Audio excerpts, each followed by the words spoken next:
ٹھیک ہے. یہاں پہ میں آپ کو یہ ایک بات بتا دوں, مائکرو اور میکرو کا میں آپ کو بالکل مائنر سا مائکرو اور میکرو کا دونوں کا مائکرو انٹروڈکشن دے رہا ہوں, کیونکہ اس کی بک الگ ہے اور میکرو کی بک الگ ہے. وہ ہم باری باری دیکھیں گے کہ وہ بکس ہوتی کیا ہے.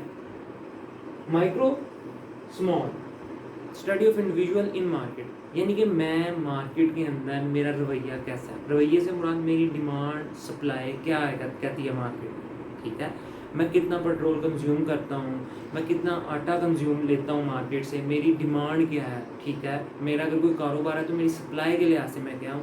تو ہم نے اس میں صرف اور صرف ایک اکیلے آدمی کو دیکھنا ہے کہ ایک اکیلا آدمی مارکیٹ کو کس طرح افیکٹ کرنے لگا ہوا ہے. ویریبل مائکرو اکنامکس کے ویریبل مشہور 3 ویریبل ہیں. ڈیمانڈ مطلب طلب, جس کو ہم ڈی سے ڈینوٹ کریں گے. سپلائی رسد, جس کو ہم ایس سے ڈینوٹ کریں گے. پرائس قیمت, جس کو ہم پی سے ڈینوٹ کریں گے. ٹھیک ہے, ڈیمانڈ سپلائی اور پرائس. پوری مائکرو اکنامکس ان 3 کے گرد ہی گھومتی رہے گی. ٹھیک ہے, پوری مائکرو اکنامکس اس 3 کے گرد ہی گھومتی. جب ہم اس کو ڈیٹیل میں پڑھیں گے تو اس کی ہم ڈیفینیشن میں ڈیٹیل میں دیکھیں گے, اور اس کے ساتھ ساتھ جو فیکٹرز اس کی مارکیٹ آ رہی ہیں, یعنی کہ مارکیٹ یہاں پہ ہم نے جو ذکر کیا ہے, پھر مارکیٹس کی بھی ٹائپس آ جائیں گی, پھر ہم ان کو بھی پڑھیں گے. پھر ان ٹائپس میں ہم ان تینوں ویریبلس کو دیکھیں گے. اسی کے ہی مقابلے پہ کھڑی ہے میکرو, جو کہ اس کا الٹ ہے. گریک ورڈ تھا, وہ بھی میں نے سوری یہاں پہ ورک لکھ دی ہے, گریک ورڈ. ٹھیک ہے, جس کا مطلب تھا لارج, بڑے پیمانے پہ. جہاں پہ ہم ہول اکانومی دیکھتے ہیں. ہول اکانومی میں کیا ہے, employment level, unemployment level, inflation, income, national income پھر ہم دیکھتے ہیں. ٹھیک ہے, کہ اوور آل اکانومی میں کیا ہونے لگا ہے. اب پاکستان کی اوور آل اکانومی میں کیا ہے, پاکستان کا انفلیشن ریٹ کیا جا رہا ہے. ہم یہ تو نہیں کہتے کہ جناب فلاں کے گھر کا انفلیشن ریٹ یہ ہے, نہیں, ہم بس یہ کہتے ہیں کہ فلاں کی ڈیمانڈ اور سپلائی یہ ہے. ٹھیک ہے, جب ہم انفلیشن امپلائمنٹ کی بات کرتے ہیں تو ہم پورے ڈسٹرکٹ کو دیکھتے ہیں, ڈویژن کو دیکھتے ہیں, اسٹیٹ دیکھتے ہیں, پروونس دیکھتے ہیں, سینٹرل گورنمنٹ کو دیکھتے ہیں. مطلب کہ پوری اسٹیٹ کو ہم دیکھ رہے ہوتے ہیں. ٹھیک ہے, انفلیشن ریٹ کیا ہے, امپلائمنٹ ریٹ کیا ہے, پاورٹی ریٹ کیا ہے, ہمارا نیشنل انکم ہماری کیا کہتی ہے, انکم پر کیپٹا ہمارا کیا ہے. تو وہ ہمارا کیا ہے, میکرو اکنامکس میں آتا ہے. اس کے 3 ویریبل, اس کے ویریبل ہیں ایگریگیٹ ڈیمانڈ, بس ڈیمانڈ کے ساتھ ایگریگیٹ لگا دیا. ایگریگیٹ کا مطلب ہی یہاں پہ لارج ہے. ٹھیک ہے, بڑے پیمانے پہ ڈیمانڈ کیا ہے. ایگریگیٹ سپلائی, پھر اس کے آ جاتے ہیں انویسٹمنٹ, سیونگز, انفلیشن. ٹھیک ہے, انٹرسٹ ریٹ. یہ مختلف طرح کے اس کے ویریبلس ایڈ ہوتے چلے جاتے ہیں. اب ہم دیکھتے ہیں کہ ہماری سینٹرل پرابلم آف اکانومی کیا ہے. جی, تو اب ہے ہماری central problem of an economy. ٹھیک ہے, سینٹرل پرابلم آف اکانومی کے اندر جو میں نے آپ کو ڈیفینیشن کے اسٹارٹ میں بتایا تھا نا, انلمیٹڈ وانٹس ہیں, لمیٹڈ ریسورسز ہیں, الٹرنیٹ یوزز ہیں. اب میں آپ کو ان کو بتاتا ہوں کہ ہوتی کیا ہے. انلمیٹڈ وانٹس, انسان کی خواہشات کی کبھی بھی کوئی حد نہیں ہے. انسان کسی کو سائیکل پہ جاتا دیکھتا تو کہتا ہے یار کاش یہ سائیکل میرے پاس بھی ہوتا, میں بھی یہ اس طرح کی ماؤنٹین بائک چلا رہا تھا. وہ سائیکل آ جاتی ہے, سائیکل وہ چل پھر آتا ہے, پاس سے ہیوی بائک والا جاتا ہے, کاش میرے پاس یہ آ جاتی ہے. ہیوی بائک سے کار سے, اس کی یعنی کہ خواہشات ختم ہی نہیں ہو رہی. ٹھیک ہے, انلمیٹڈ وانٹس. آج انسان لیتا ہے ایپل کا نیا موبائل فون لیتا ہے. ٹھیک ہے, 1 2 3 جو بھی اس کا سیل فون, ساتھ ہی نیکسٹ ایئر ایک نیو ماڈل آتا ہے. انسان کہتا ہے نہیں یار اب میں نے یہ لینا.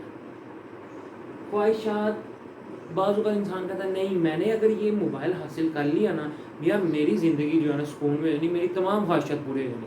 ایسا کوئی نہیں, آپ کو دنیا میں کوئی ایسا شخص نظر نہیں آئے گا جو کہے گا کہ میری تمام خواہشات پوری ہو گئی ہیں. اگر آپ کوئی ایسا دنیا کا شخص بھی دیکھ لینا جس نے پوری دنیا کا ایک ملک بھی پھر لیا ہوا ہے, وہ پھر بھی کہے گا نہیں یار میری ابھی بھی کوئی خواہش ہے. وہ پھر بھی آپ کو اپنی کوئی خواہش بتا رہا ہوگا. اس لیے انسان کی خواہشات کیا ہیں, انلمیٹڈ ہیں, حد ہی نہیں ہے, لامحدود خواہشات ہیں. لیکن لمیٹڈ ریسورسز ہیں. ریسورسز کیا ہیں, لمیٹڈ ہیں. اب انسان کو پسند آ جاتا ہے موبائل فون 1 لاکھ روپے کا, انسان اب اس کو لینا چاہتا ہے. ٹھیک ہے, لیکن لمیٹڈ ریسورسز ہیں, محدود ذرائع ہیں. آپ کی کیا ہے, تنخواہ کتنی ہے, 25-30 ہزار روپیہ. اب 25-30 ہزار روپے میں وہ شخص وہ موبائل فون نہیں لے سکتا. ٹھیک ہے. وہ میں آپ کو یہاں پہ پہلے ایک بات بتا دوں, یہاں پہ آپ لوگ یہ مت سمجھیے گا کہ سر جی وہ لیزنگ پہ لے لے گا, وہ فلانا کر لے گا, ٹمکانے گا. ابھی آپ صرف اور صرف اس چیز کو سمجھیں, اس چیز کو سمجھیں, انلمیٹڈ اور لمیٹڈ ریسورسز کو. ٹھیک ہے, اپنے دماغ کو استعمال نہ کیجیے گا, اسٹیپ بائی اسٹیپ ہم اس کو لے کے چلتے جائیں گے. ٹھیک ہے, تو انلمیٹڈ وانٹس, لامحدود خواہشات, وہ ہو گئی کلیئر. لمیٹڈ ریسورسز ہماری تنہا کام ہے, ہماری تنہا کام ہے. اب ہم چاہتے ہیں کہ نہیں یار, اب ہم ایسا موبائل فون لیں جس کے اندر اس جیسی کوالٹیز بھی ہوں, اس سے ملتا جلتا بھی ہو. ٹھیک ہے, کیونکہ ہم نے تو ایک اسٹیٹس سمبل کے ساتھ ساتھ چلنا ہے, لوگوں کے ساتھ شو مارتے ہوئے چلنا ہے. تو ہم اس کا کیا کرتے ہیں, آلٹرنیٹ یوز. آئی فون کے مقابلے پہ کتنے ہی موبائل فون آ گئے ہیں, وہ سیمسنگ ہے, ہواوے, اوپو, رینو, لاتعداد موبائل فون ہے. تو ہم پھر دیکھتے ہیں ہمارے بجٹ میں جون سا بھی موبائل فون آ رہا ہوتا ہے, ہم پھر اس کو کیا کرتے ہیں, پرچیز کر لیتے ہیں. ٹھیک ہے, اپنی جو لامحدود خواہشات ہیں وہ لمیٹڈ ریسورسز میں رہتے ہوئے ہم اس کو متبادل رستے کے مطابق اس کو کیا کرتے ہیں, پورا کر لیتے ہیں. جیسے کہ کہا جاتا ہے کہ سوئٹزرلینڈ ایک بہت اچھی جگہ ہے, جنت سے کم نہیں ہے. ٹھیک ہے, لیکن جو لوگ اس کو افورڈ نہیں کر سکتے, جو سوئٹزرلینڈ جانا افورڈ نہیں کر سکتے یورپ کا ٹور, تو وہ کیا کرتے ہیں, پاکستان کے ناردرن ایریا میں چلے گئے, گلگت, اسکردو, اس سائڈ پہ جا کے وہ اس کا آلٹرنیٹ نکال لیتے ہیں. آلٹرنیٹ وے کئی طرح سے بنتے ہیں. میں ٹھیک ہے, اس کے بعد ہمارے سینٹرل پرابلم کے اندر 3 طرح کے کویشچنس دوبارہ پیدا ہو جاتے ہیں. What to produce, how to produce, for whom to produce. ٹھیک ہے, واٹ ٹو پروڈیوس کہتے ہیں کیا پیدا کیا جائے.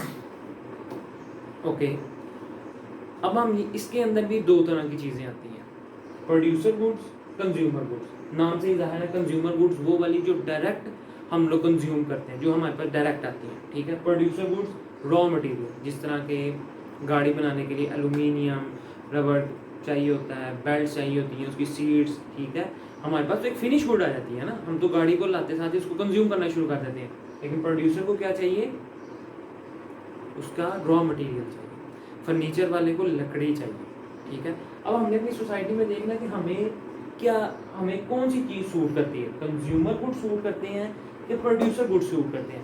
اگر ہماری جو کنٹری ہے, ٹھیک ہے, جو ہماری اسٹیٹ ہے یا ہمارا جو شہر ہے, وہ پروڈیوسر گڈس کے اندر زیادہ وافر مقدار میں اس کے پاس لکڑی پائی جاتی ہے, تو وہ کیا کرے گا, لکڑی را مٹیریل پیدا کرے گا, اور وہ اس کو ان علاقوں میں بھیج دے گا جہاں پہ اس کو فنش گڈس کے لیے, یعنی کہ کنزیومر گڈس کے لیے بنایا جا سکتا ہے. کلیئر ہوگی بات. پھر آتی ہے ہاؤ ٹو پروڈیوس, مطلب کہ کیسے پیدا کیا جائے. جو چیز ہم یہاں پہ پروڈیوسر گڈس پیدا کرنا چاہ رہے ہیں یا کنزیومر گڈس پیدا کرنا چاہ رہے ہیں, ان کو ہم کس طریقے سے پیدا کریں گے, کیپٹل انٹینسو یا لیبر انٹینسو. اکانومی 2 طرح کی ہوتی ہے, کوئی بھی اسٹیٹس جو ہے وہ 2 طرح کی اسٹیٹس ہوتی ہیں. ان دونوں میں سے ایک طرح کی تھوڑی اسٹیٹس ہوتی ہیں, کیپٹل انٹینسو یا لیبر. یا تو اس کے پاس مزدور زیادہ ہوں گے یا اس کے پاس پیسہ زیادہ ہوگا. ٹھیک ہے, اگر مزدور زیادہ ہوں گے تو زیادہ لیبر لگا کے کیا کرے گا, گڈس کو پروڈیوس کر لے گا. ٹھیک ہے, اب گڈس کتنی کو وہ پروڈیوس کر لے گا. ایک جو لیبر کی جو ٹائمنگ ہے نارملی پاکستان میں وہ 9 to 4, کرونا کی وجہ سے آج کل 10 to 4 ہے, ویسے نارملی دیکھیں تو 9 to 5, 9 to 6 چلتی ہے ٹائم. ٹھیک ہے, ایک ٹائمنگ کے اندر انسان کتنی کو گڈس پروڈیوس کر لے گا. ٹھیک ہے, ایک ریسرچ کے مطابق انسان کو 9 to 5 مسلسل ورکنگ نہیں کرتا. ٹھیک ہے, 9 to 5 وہ مسلسل ورکنگ نہیں کر رہا تھا, اس کو 1 گھنٹے کے بیچ میں لنچ بریک ملتی ہے.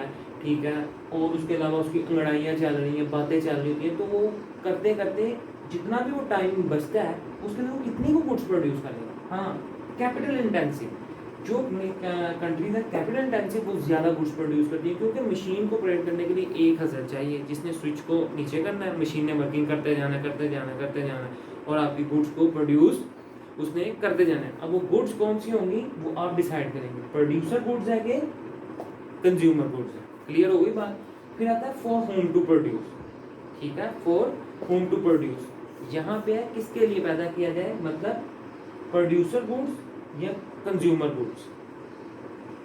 جو گڈس آپ پیدا کرنے جا رہے ہیں وہ کس سے ریلیٹ ہے. اس کے اندر پھر 2 طرح کی ٹائپس آ جاتی ہیں. وہ 2 طرح کی ٹائپس ہیں, پرسنل ڈسٹریبیوشن آ جاتا ہے جس کو ہم آنر ڈسٹریبیوشن بھی کہتے ہیں. فنانس کے ٹرم میں وہ آنر ڈسٹریبیوشن بھی آتا ہے، اور ایک ہے پرسنل ڈسٹریبیوشن، دوسرا فنکشنل ڈسٹریبیوشن۔ پرسنل ڈسٹریبیوشن میں یہ ہے کہ جس بندے کا زیادہ پیسہ ہے آپ اس کو کیا کریں، سارے کا سارا مال اس کو دے دیں، ٹھیک ہے۔ اب جس کے پاس زیادہ پیسہ ہے وہ تو سارا مال لے جائے گا، جو بیچارے کے پاس کچھ بھی نہیں ہے، جو غریب آدمی ہے ہماری طرح کا، تو وہ کیا کرے گا، وہ تو کچھ بھی نہیں لے کے جائے گا، ٹھیک ہے۔ دوسری طرف آتے ہیں فنکشنل ڈسٹریبیوشن، اس کے اندر وہ ہے جو لوگ محنت کرتے ہیں، جو لوگ محنت کر کے پیسہ کما رہے ہیں، آپ پھر ان کے حوالے وہ چیزیں کر دیں تاکہ وہ اکانومی کو آہستہ آہستہ چلانا شروع کرتے ہیں، وہ مارکیٹ میں لا کے اپنی چیزوں کو بیچنا شروع کرتے ہیں۔ یہ تھا آج کا ہمارا لیکچر، جس کے اندر ہم نے دیکھا اکنامکس ہوتی کیا ہے، ٹھیک ہے، اور اکنامکس کی دو مین ٹائپس کیا ہیں، اور سینٹرل پرابلم آف اکانومی کیا ہوتی ہے۔ یہاں پہ میں ایک بات آپ کو کلیئر کر دوں، نارملی طور پر کیا کہا جاتا ہے کہ ایڈم سمتھ جو ہے وہ فادر آف اکنامکس ہے۔ ایڈم سمتھ جو ہے ہر ایک سبجیکٹ کا کوئی نہ کوئی باپ دادا ضرور ہے، اس کے پاس چاچو جان کوئی نہ کوئی ضرور ہے، اس کے چاچو جان جو ہیں وہ ایڈم سمتھ ہے۔ لیکن میں آپ کو ایک بات کلیئر کٹ میں بتا دوں، دنیا میں ایڈم سمتھ سے بھی ایک شخص تھا جس نے اکنامکس کا کنسیپٹ دیا تھا، اور وہ تھا ابن خلدون، ٹھیک ہے۔ ابن خلدون یہ ایک مسلم فلاسفر تھا، اور اس شخص نے پولیٹیکل اکنامکس کا اور اکنامکس کا، سیاست کے ساتھ معیشت کا کیا تعلق ہے، صرف معیشت کیا ہوتی ہے، اس بندے نے سب سے پہلے اپنا ایک نظریہ پیش کیا تھا۔ لیکن چونکہ مشہور زمانہ ایڈم سمتھ ہی چلتا جا رہا ہے، بکس کے اندر اس بیچارے کی روایات نہیں ملتی، لیکن اگر آپ اس کو دیکھیں گے، نیٹ سے آپ کو سرچ کریں گے تو ابن خلدون آپ کو باقاعدہ طور پہ ملے گا، جس شخص نے پہلے اکنامکس کا کیا کیا تھا، نظریہ پیش کیا تھا۔ یہ تھا آج کا ہمارا لیکچر، انشاءاللہ تعالیٰ آپ سے پھر ملاقات ہوگی۔ جہاں رہیں خوش رہیں، ہنستے مسکراتے رہیں۔ اللہ حافظ۔